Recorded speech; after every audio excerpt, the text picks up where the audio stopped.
اور ہم اس دیش میں رہتے ہیں جس دیش میں دلی ہے، اور اس دلی کے دولہ سلطان المشائخ حضرت خواجہ نظام الدین اولیاء رحمۃ اللہ علیہ۔ دلی بنی دلہن تو دولہا نظام الدین، سارے جگ کے راجہ تو خواجہ معین الدین۔ حضرت محبوب الہی خواجہ نظام الدین اولیاء رحمۃ اللہ علیہ نے ایک مرتبہ روزے پہ روزہ رکھتے تھے حضرت محبوب الہی، تو جو باورچی تھے حضرت کی خانقاہ کے، انہوں نے ایک مرتبہ کہا کہ حضور آپ نے کئی دن سے کھانا نہیں کھایا، تھوڑا سا کھانا کھاتے ہیں چھوڑ دیتے ہیں، مجھے آپ کی صحت کو لے کر کے بہت زیادہ تکلیف ہے، پریشانی ہے۔ تو جب اقبال نے کھانا پیش کیا محبوب الہی کے سامنے، تو حضرت نظام الدین اولیاء سسکی بھرتے ہیں، فرمانے لگے، کہا اقبال تم مجھے یقین دلا سکتے ہو کہ دلی کے سارے لوگوں نے پیٹ بھر کے کھانا کھا لیا ہوگا؟ صاحب 20 کروڑ لوگ ابھی بھی ہندوستان میں، آپ گوگل پہ جا کر کے سرچ کر لیجئے، 20 کروڑ لوگ اب بھی شام کا کھانا کھائے بغیر سو جاتے ہیں۔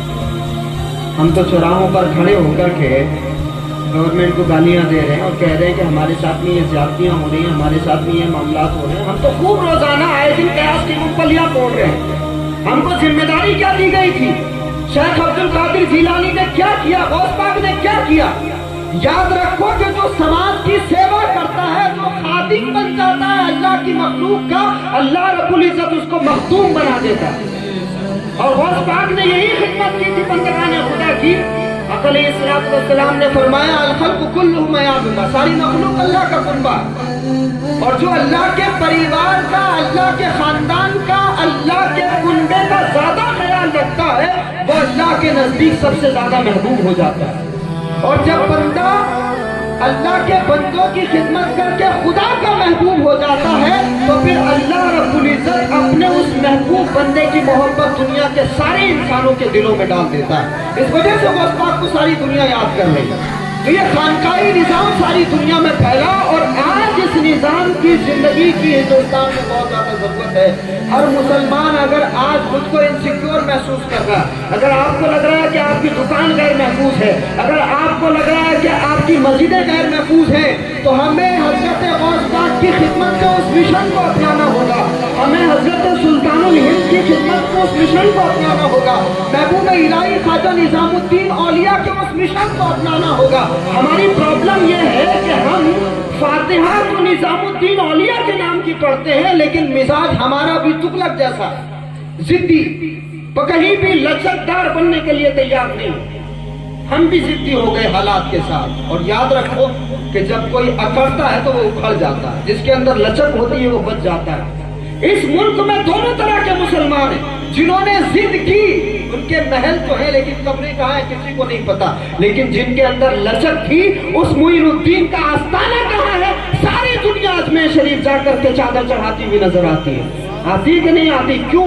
ایک ہندو کسان حضرت خواجہ کی بارگاہ میں آیا، ہندو کسان غریب نواز کی بارگاہ میں آیا، کہا بابا میری زمین پہ ایک حاکم نے قبضہ کر لیا۔ تو کہا پھر؟ اس نے کہا کہ بابا میں چاہتا ہوں میری زمین کو آپ آزاد کرا دیں۔ تو کہا اچھا ٹھیک ہے، میں بادشاہ کو خط لکھ دیتا ہوں۔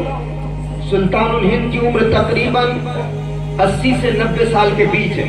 آپ سوچئے کہ عمر کا وہ حصہ، ایک ہندو کسان آ کر کے ہاتھ جوڑ کر کے کہہ رہا ہے کہ بابا میری زمین آزاد کروا دیجیے۔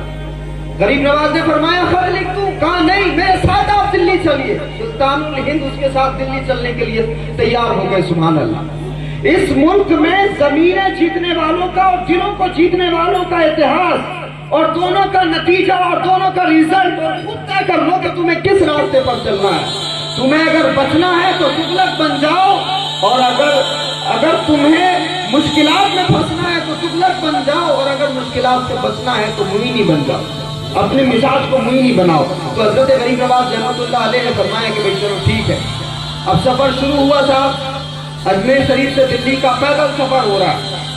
سفر کرتے کرتے کرتے کرتے دلی پہنچنے والے تھے تو سلطان شمس الدین التمش رحمۃ اللہ علیہ وہ دلی سے باہر نکلے استقبال کے لیے، دادا پیر کا استقبال کرنے کے لیے۔ حضرت خواجہ قطب الدین بختیار کاکی کے مرید اور خلیفہ ہیں سلطان شمس الدین التمش رحمۃ اللہ علیہ، بادشاہ اس زمانے۔ تو دادا پیر کا استقبال کرنے کے لیے جب نکلے، حضرت غریب نواز تشریف لائے، دستبوسی کی، عرض کی بادشاہ نے حضور اس عمر میں